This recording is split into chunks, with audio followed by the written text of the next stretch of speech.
বাংলাদেশে প্রযুক্তির উন্নয়ন এখন আর কেবল স্বপ্ন নয়, বাস্তবতা। ডিজিটাল বাংলাদেশ থেকে শুরু করে কৃত্রিম বুদ্ধিমত্তা, 5G সংযোগ, স্টার্টআপ কালচার সবকিছুই নতুন সম্ভাবনার দুয়ার খুলে দিয়েছে। ডিজিটাল বাংলাদেশ এখন আর কেবল স্লোগান নয়, বাস্তবতা। গভর্নেন্স, স্মার্ট শিক্ষা ব্যবস্থা এবং অনলাইন ব্যাংকিং এর প্রসার প্রযুক্তির ব্যবহারের এক নতুন দিগন্ত খুলে দিয়েছে। বিশেষজ্ঞরা বলছেন 2041 সালের মধ্যে স্মার্ট বাংলাদেশ গড়ার যে স্বপ্ন তা বাস্তবায়ন সম্ভব হবে। বাংলাদেশে এখন স্টার্টআপ সংস্কৃতি অনেক এগিয়ে গেছে। ডিজিটাল পেমেন্ট সিস্টেম, ফ্রিল্যান্সিং এবং ই-কমার্স আমাদের অর্থনীতিকে ব্যাপকভাবে সমৃদ্ধ করেছে। বিশ্বের অন্যান্য দেশের মতো বাংলাদেশও এআই এবং অটোমেশনের গুরুত্ব দিচ্ছে। বাংলাদেশের বিভিন্ন সেক্টরে এআই প্রযুক্তির ব্যবহার শুরু হয়েছে। স্বাস্থ্যসেবা, ব্যাংকিং, এমনকি আইন শৃঙ্খলা রক্ষাও এখন কৃত্রিম বুদ্ধিমত্তার ভূমিকা স্পষ্ট। তবে বিশেষজ্ঞরা বলছেন এআই এর সঠিক ব্যবহার নিশ্চিত করতে দক্ষ মানব সম্পদের প্রয়োজন। বাংলাদেশে এআই নিয়ে গবেষণা এবং কর্মসংস্থান বাড়ছে, তবে প্রযুক্তি ব্যবহারের পাশাপাশি নৈতিক দিকগুলোর প্রতিও নজর দেওয়া দরকার। ইন্টারনেটের গতি যত বেশি, প্রযুক্তির প্রসার তত দ্রুত। টেলিকম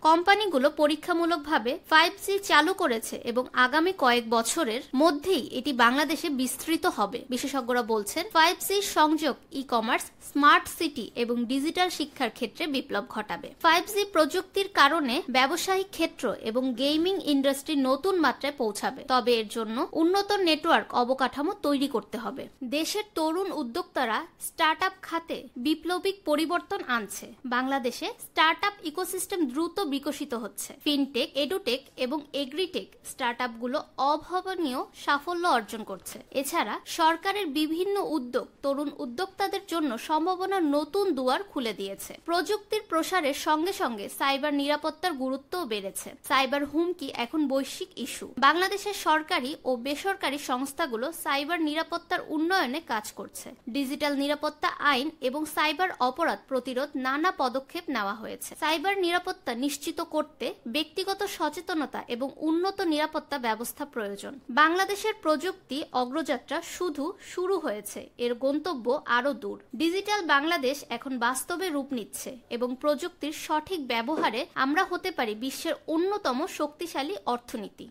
ফাহমিদা বিনতে আনোয়ার, নিরপেক্ষ নিউজ ডেস্ক, ঢাকা।